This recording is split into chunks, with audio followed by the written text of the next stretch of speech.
When the internet began, bulletin board services, or BBS, became the first online communities of the so-called information superhighway. Using their phone lines, people logged in from all over America to talk about sports, games, movies, and on one BBS in particular, share their ghost stories.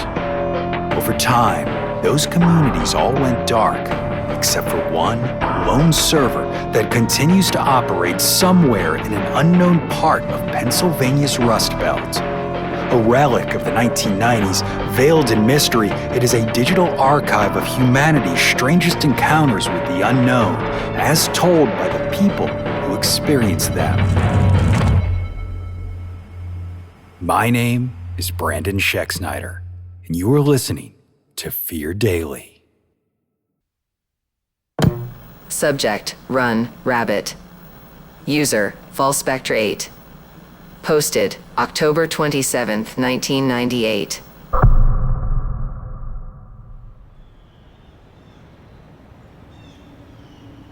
He's watching me right now. I can see him across the street in front of Rite Aid. He looks like any other little kid wearing a red jacket and blue jeans. If someone were to notice him, they might think he's waiting for his parents inside or meeting a friend. Come to think of it, on that last count, they'd be right. He is waiting for a friend, just not in the way they think. His name is Ronnie, and he's been dead for 15 years. The friend he's waiting for is me.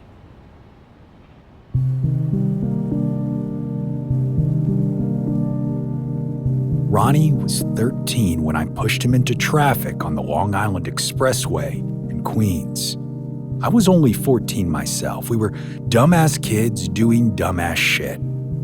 My mom worked in the rental office of Lafrac City, so we lived there in a subsidized apartment.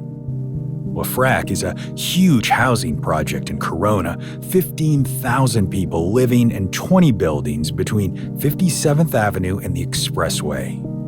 You ever read those Judge Dredd comic books?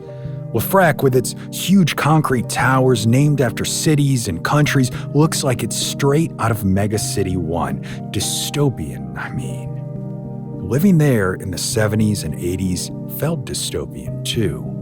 A lot of crime, murder, assault, drugs. Good people live there, still do, and it's a big enough place you might never see the worst of it.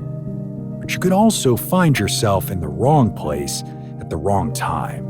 When that happened, all bets were off. Mom and I lived in the Singapore building. Back then, it was mostly for old folks. We got in because of Mom's job. In the summer, the neighborhood association would put on fish fries, family days, and basketball tournaments to bring everyone together. It was smart. If people feel connected to their neighborhood, they're going to care more about protecting it. If I close my eyes, I can still smell the hot oil and batter, hear the bounce of the basketball up and down the court. I met Ronnie during one of those summer fish fries. He was smaller than me and could run like the wind. He was also a smartass, and that way little guys can be when they don't think anyone will ever hit them. To his credit, no one ever did, and boy, could he run his mouth. One of his favorite things to do was lip off the older boys, then beat it. Of course, if I was with him, I'd have to run too, because unlike Ronnie, they were probably going to beat my ass if they caught me. The crazy little bastard even liked to play chicken with God. He knew how to get through the roof access door in the Mexico building and would stand on the edge, inching himself forward to see how far he could go before backing out. If life with Ronnie was the Olympics, those were the summer games. The winter games were all about Run Rabbit.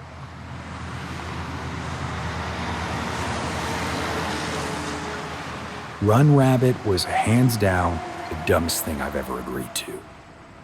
The Long Island Expressway runs along the southern edge of Lafrac, and day or night, it's always busy.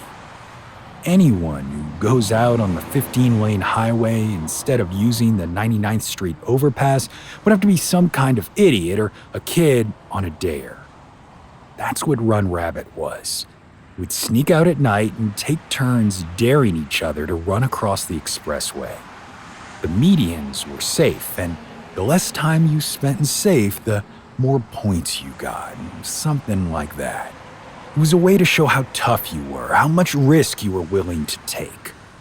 Playing it in the winter with all the ice on the ground, I sometimes wonder how it went on as long as it did. Just like with everything else, Ronnie had to be the guy who went the furthest, spent the least amount of time in safe. He was like Frogger, bouncing in and out of traffic, drivers laying on their horns, shouting at him out their windows. He didn't give two shits. He'd laugh and keep running, dodging until he made it the full 15 all the way across to Park City on the other side. I wasn't like him. I was careless, sure, what kid isn't, but not like Ronnie. I knew that the more time I spent on medians gripping that concrete, the less time I'd be out there with cars and trucks whizzing by me, spraying slush in my face. I never even came close to the Park City side, a fact Ronnie loved to rag on me about. One night, he pushed too far. It was a few days before Christmas. I think about it now, my own kids being out at night in weather like that, let alone doing something as stupid as playing Run Rabbit, and it turns my stomach. The expressway was a soup, sloppy snow on top of a bed of black ice. Ronnie and I were standing under the overpass, trying to stay out of it, but we may as well not have bothered because those big, fat flakes were practically blowing sideways.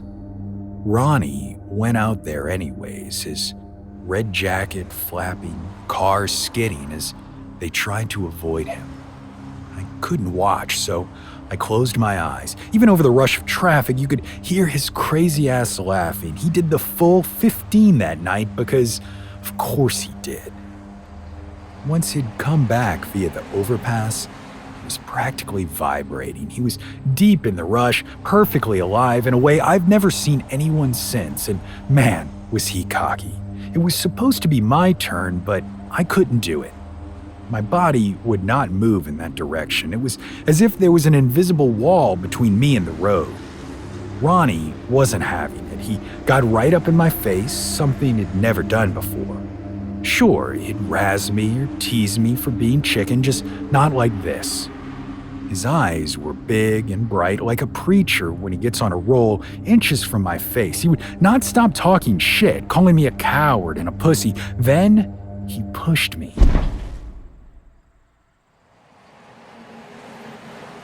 I don't like being touched, and he knew that. It's probably why he knew it would work. He pushed and pushed, the mean things he was saying mixing in with the white noise of 100 cars roaring through calf-high snow. I snapped. I pushed him back too hard. The thing I remember most is how surprised he looked. All the aggression was gone out of his face, and he was my friend again, windmilling backwards onto the busy highway. The car that hit him didn't have time to brake.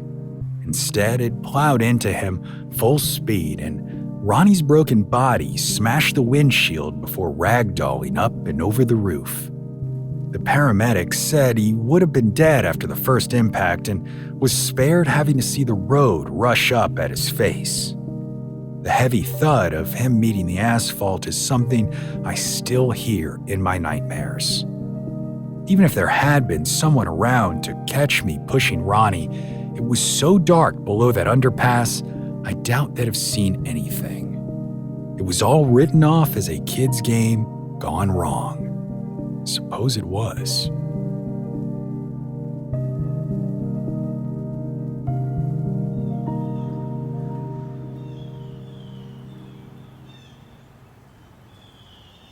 He first appeared to me at the funeral. As the small casket was lowered into the ground, I saw Ronnie standing there next to his mother. He was dressed exactly the way he'd been that night, red jacket, blue jeans. For a brief, beautiful second, I thought it had all been a mistake. He couldn't be in the casket. He was right there. But then, there was the look on his face. Even when Ronnie was mad at me or was razzing me, he never looked like this. Fury wrapped his face into a mask, his eyes bored straight into me, magnifying the guilt already sitting like stones on my chest. I thought I'd be crushed under the weight. Eventually, my mom got a better job, allowing us to move out of Lafrac. Ronnie moved with us, with me, and on every important day, college orientation, my first date with Marcy, who'd become my wife, our wedding day, even the birth of our daughter, he was there watching. They were all things he'd been denied. Maybe I could lie to myself, say that he was there to experience those precious moments with me, but the hatred in his eyes told another story. He's waiting for me. I know that in my heart.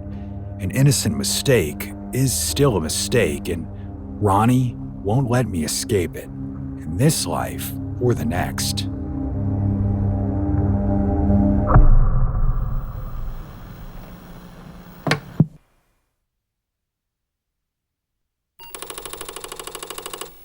Subject, the killer. User, Santa Sniper. Posted, December 25th, 1998.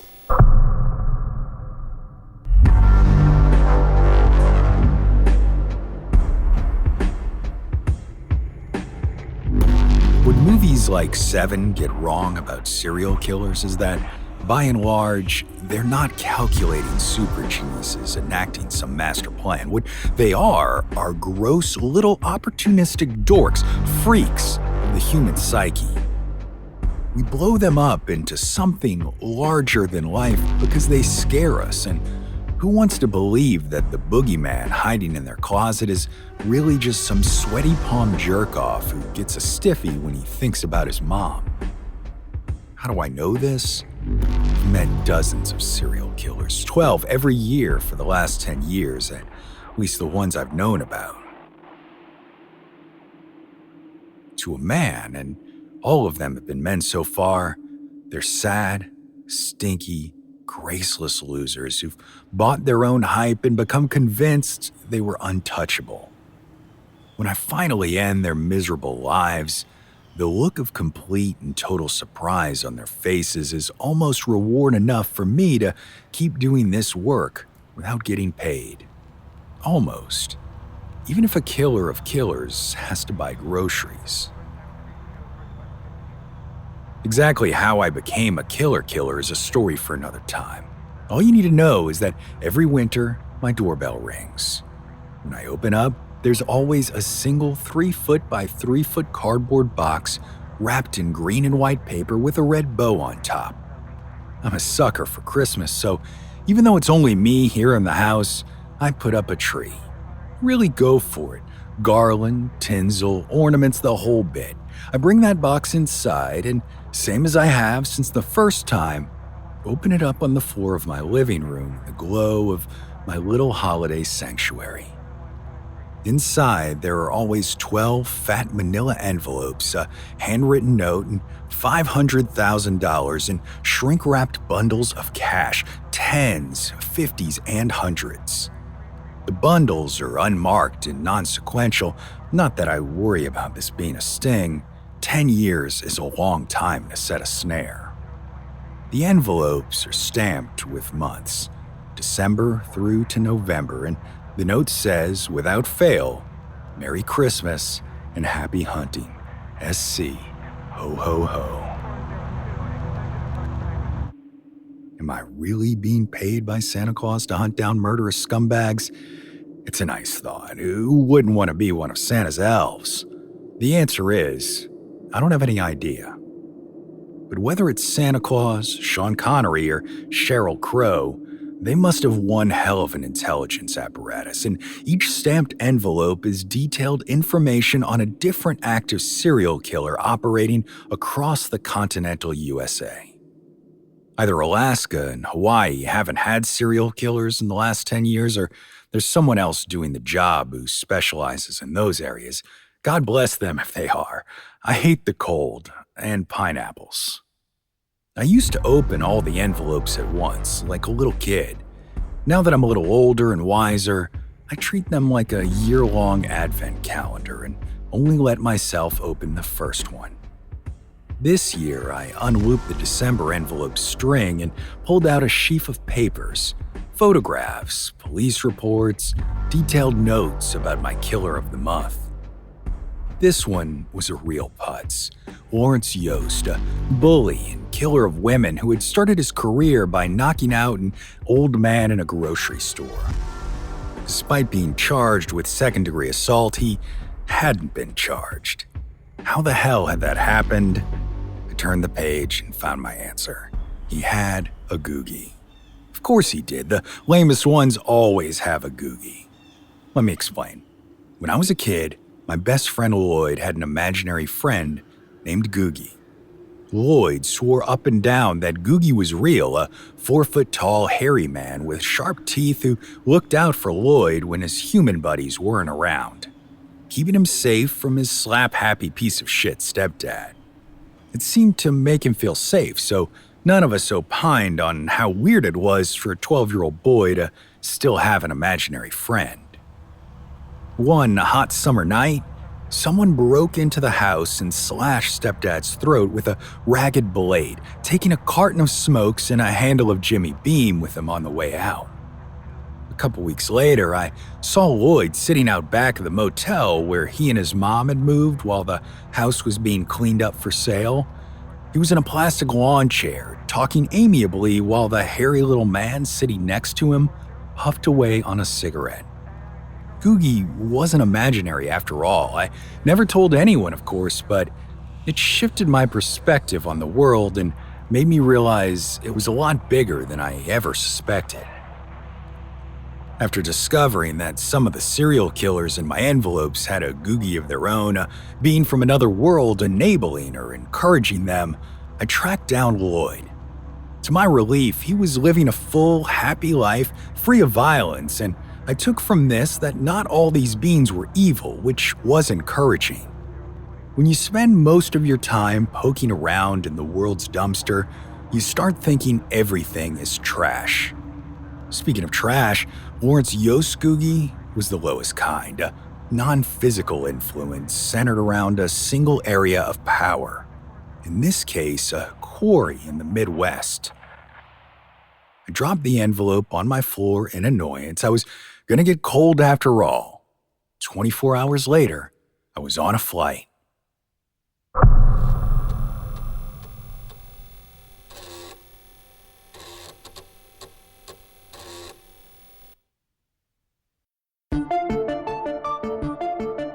Fear Daily is an independent podcast hosted by Brandon Schexnayder and written by Brennan Storr, with Joanna Smith serving as the consulting editor, audio production by Rachel Boyd, and sound design by Southern Gothic Media.